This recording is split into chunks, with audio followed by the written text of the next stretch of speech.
You know what's interesting about this road? I probably have ridden on this for 100 times, maybe even more. I know every turn, every pothole, every traffic light, and every slope and every steep. I could ride on this route in my sleep. And that's exactly the problem, guys and girls. Today, we're talking about something that is silently destroying your potential, and that's comfort zone.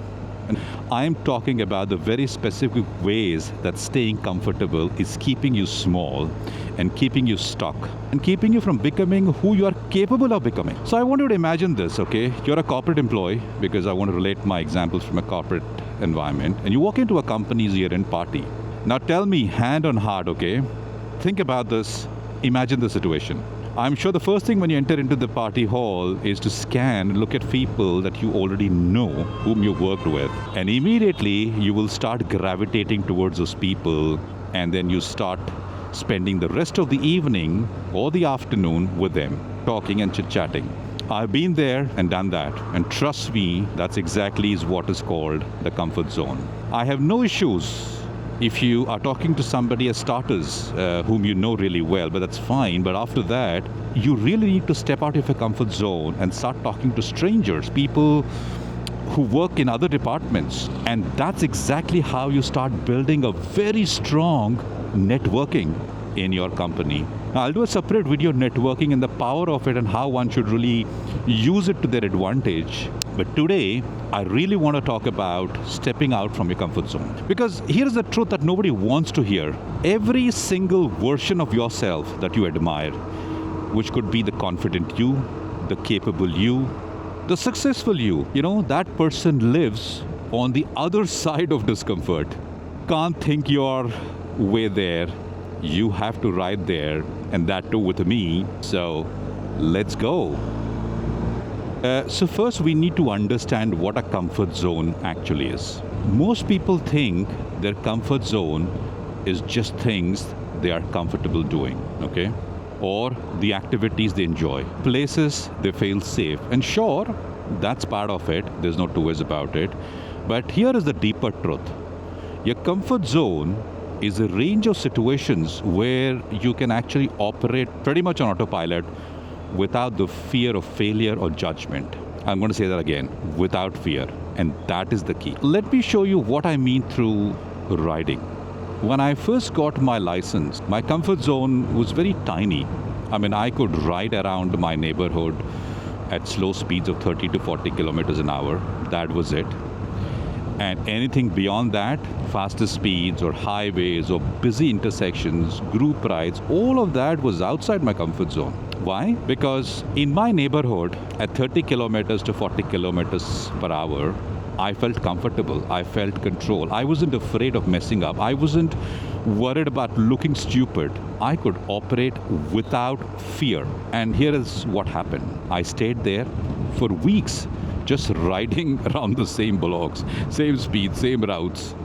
And you know what? I really got good at riding around my neighborhood at 30 kilometers per hour. But I didn't actually get better at riding. I just got better doing the one thing that I was already comfortable with. In the corporate world, I was an individual contributor and extremely happy with what I was doing the same work again and again. And that to me was my comfort zone.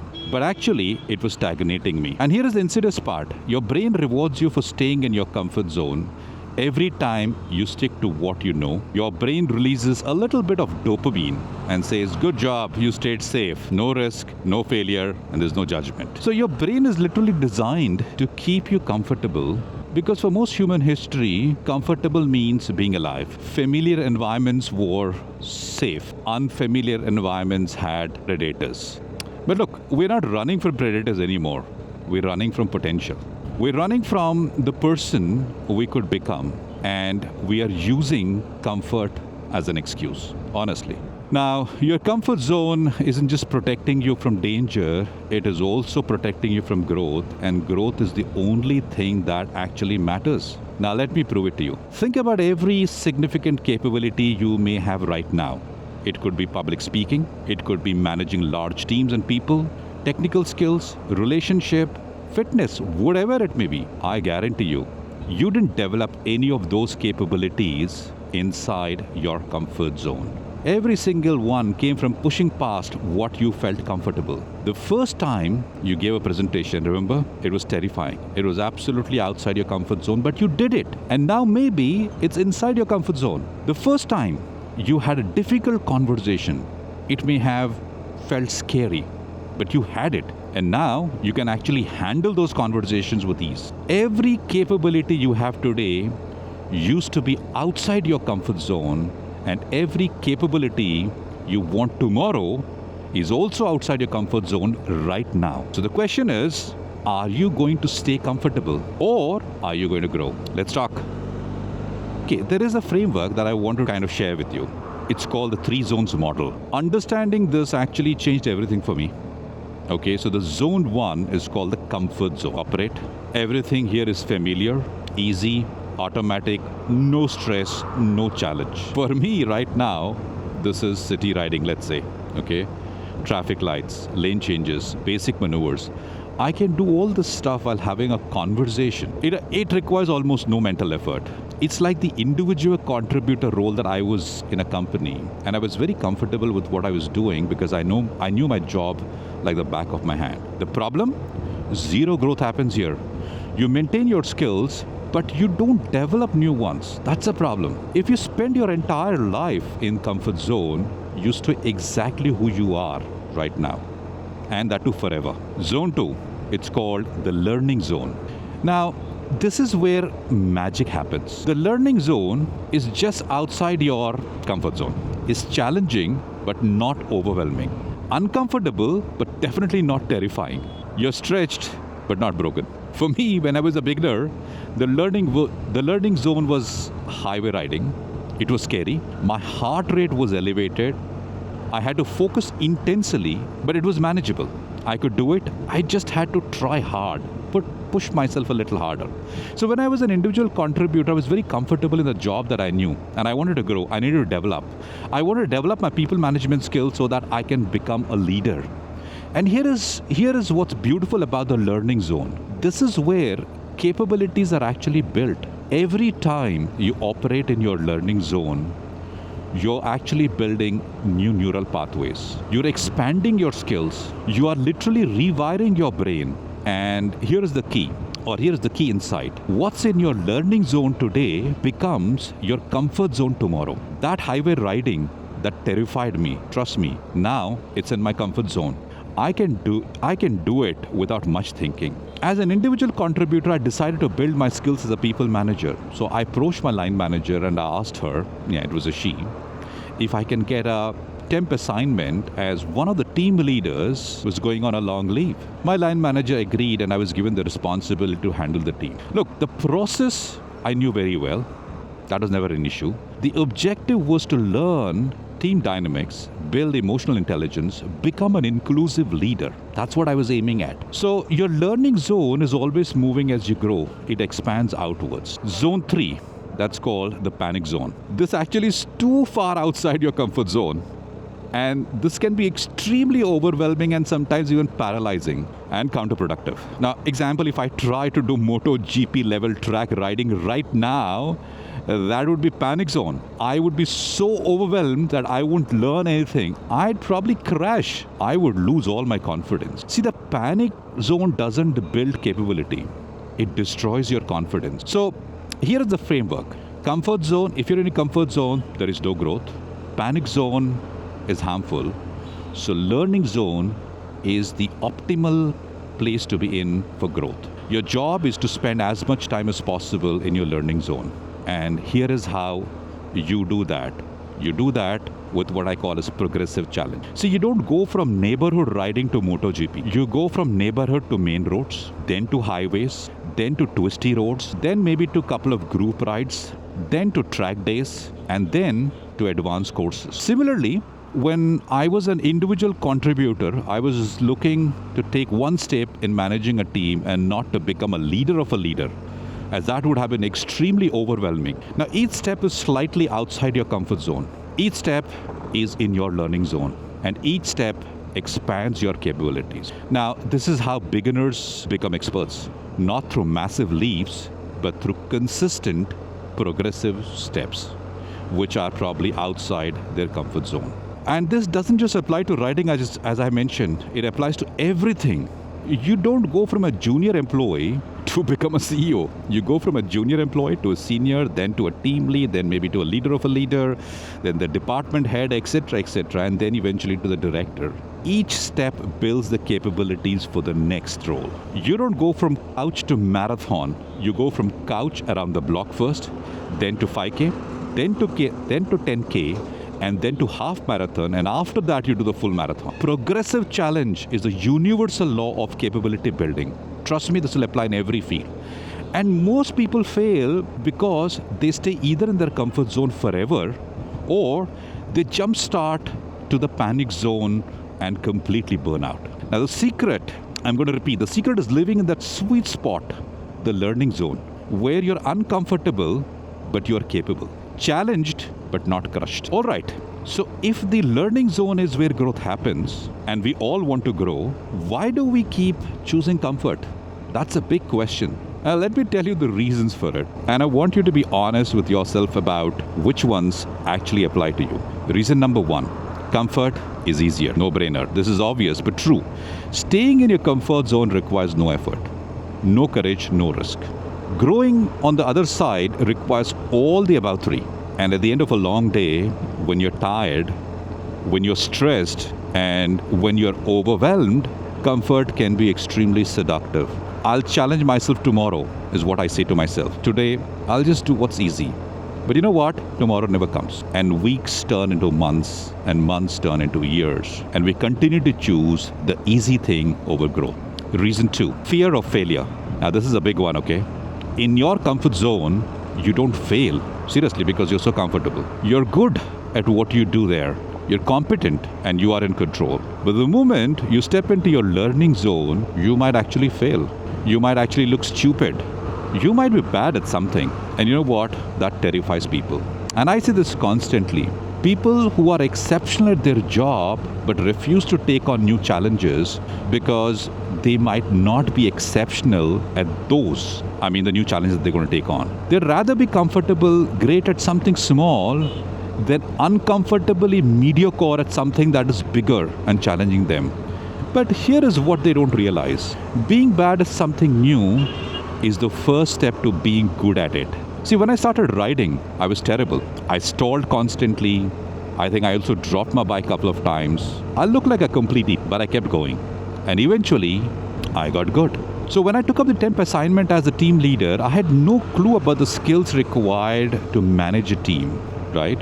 But you have to be willing to suck at new things. That's the price of admission for growth, guys and girls. Reason three, identity protection. This one is subtle but powerful. Your comfort zone is tied to your identity. You know who you are inside your comfort zone. You can keep saying, I'm the person who does X, I'm good at Y, and I know Z. Stepping outside your comfort zone threatens the identity. You don't know who you are out there. You might discover things about yourself that are uncomfortable. Maybe you're not as brave as you thought. Maybe you're not as talented as you believed yourself to be. Maybe you have more limitations than you wanted to admit. All that is true. So we continue to stay small to protect our self-image. But here is the truth. Your identity isn't fixed. It's expandable. You can become more than you currently are, but only if you're willing to temporarily not know who you are. Reason number four, lack of support. Sometimes, we stay comfortable because everyone around us wants us to. I don't know if you've observed this. Our friends, our family, our colleagues. And when you start growing, you become unpredictable. You change. And change threatens people. And they may start asking you, why are you doing that? You're already good at what you do. So why risk it? Stay here with us. It's safe. And all the other stuff.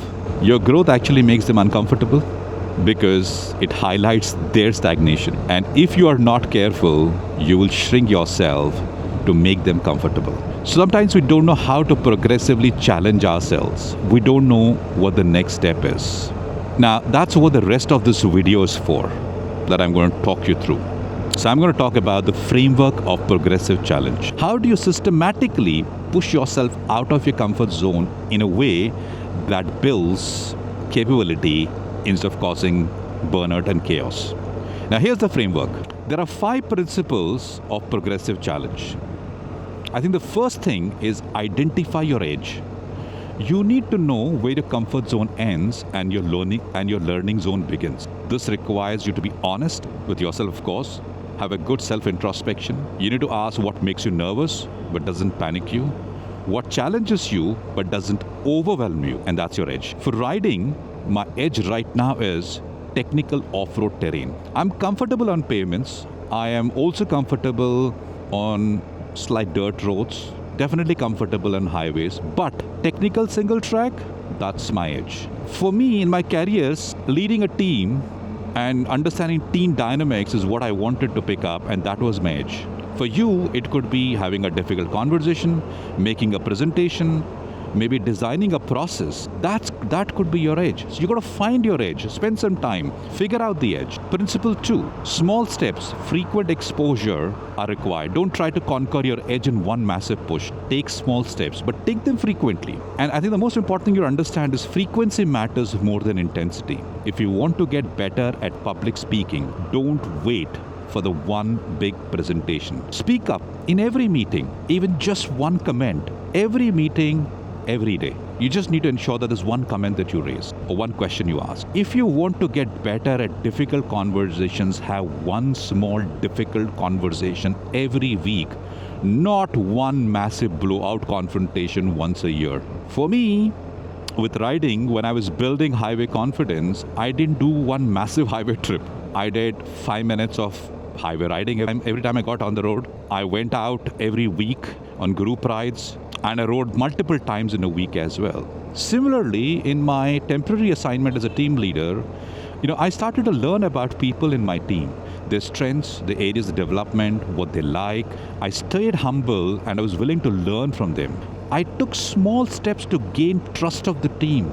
You see, small doses, frequent exposure, that's how you expand your comfort zone without triggering any panic. The third principle is extremely important, reflection. This is where most people fail. They challenge themselves, survive it, and move on. They don't extract or learn anything from it. After every time you push your edge, do a quick reflection or introspection and ask yourself, what did I do well? What was probably harder than expected? What did I learn? What would I do differently next time? And am I ready for the next level, or do I need to do more reps here? In my assignment as a team leader, I would seek feedback from my team during my one-to-one conversations with them. And I would ask them to help me become a better version of myself. And this helped me become a better leader and a better team player, honestly. Without reflection, experience doesn't turn into growth. It is just random events. Principle 4, find a guide or a community. This accelerates everything. Someone who's already been there where you want to be can show you the path. They know the obstacles and they can help you overcome the obstacles.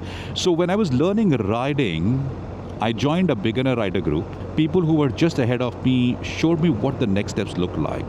Now, I wasn't alone in my discomfort. Similarly, in the assignment as a team leader, I approached a tenured team leader whom I always looked up to and asked him to be my mentor. And I actually set up weekly meetings with him, and it was a he, of course.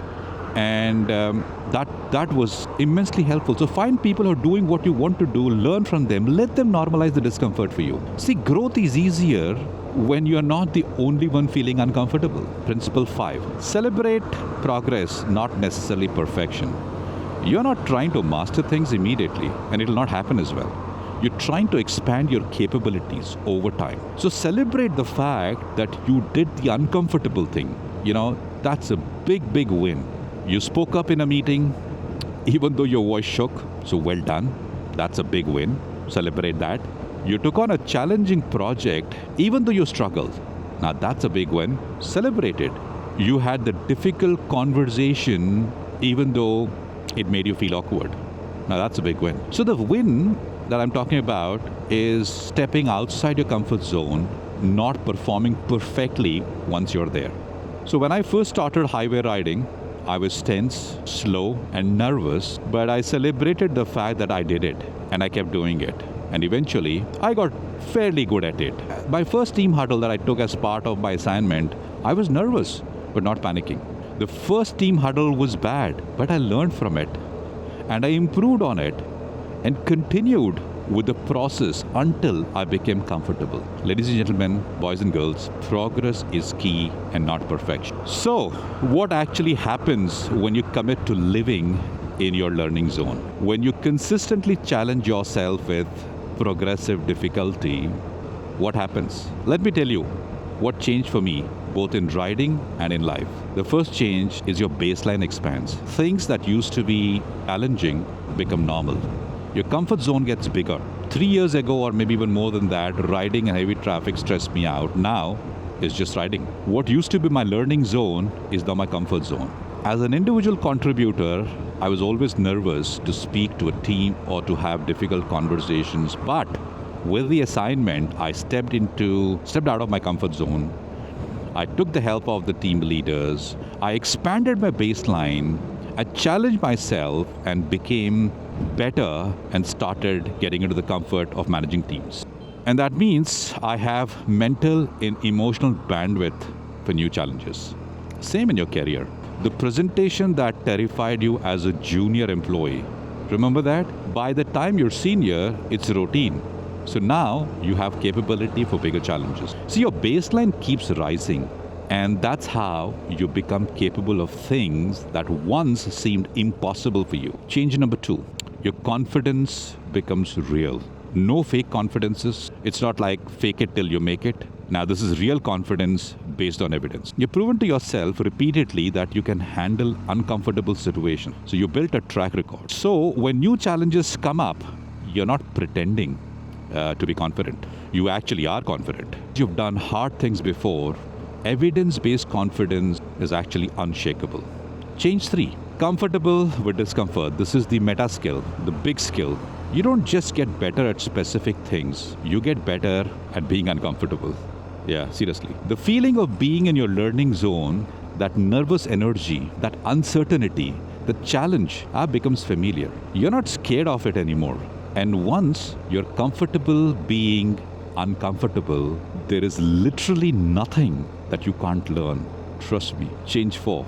Opportunities, they are going to come finding you. This is a surprising one, but when you're constantly growing, constantly pushing your edge, people notice you. You become visible. They see someone who doesn't shy away from challenges or taking on difficult tasks. Someone who's always developing. Someone who's capable of more than they currently are. And opportunities come to people like that. Promotions, projects, partnerships, everything, they come. Little did I realize that I will become a full-time team leader as the head of my department noticed how I expanded my baseline. He saw the fire in my belly and offered me the role. Now, you don't even have to seek them. They find you because growth is rare and valuable. So the distance between who you are and who you want to be is measured in uncomfortable moments. And every uncomfortable moment you choose brings you closer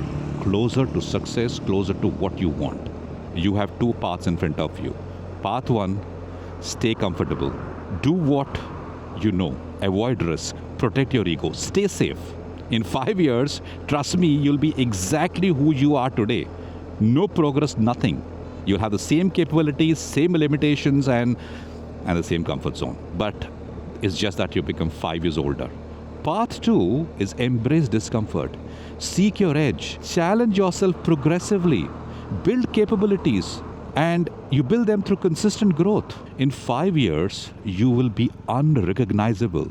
Skills you can't imagine now. Confidence you may have never felt before. Opportunities you currently don't see will come your way. A completely expanded version of yourself, same amount of time, radically different outcomes. And here is the thing. Discomfort is temporary, you get used to it, it becomes your new normal. But the regret of staying small, that's permanent, that haunts you. Your comfort zone isn't keeping you safe, it's keeping you small. And you're too capable, too valuable, too potentially amazing to stay small. So find your edge, push it progressively and consistently, and tell me what changed. Do let me know in comments what are you doing about getting uncomfortable. So, boys and girls, ladies and gentlemen, stay uncomfortable. On that note, I'm going to bring this video to an end. I've reached my breakfast point out here, the Cave Coffee Day. I'm going to pick up a nice cup of coffee, have some breakfast, and head back home. Had a wonderful conversation today on how one should always stay uncomfortable. On that note, take good care of yourselves, and if possible, someone else too. On that note, bye for now.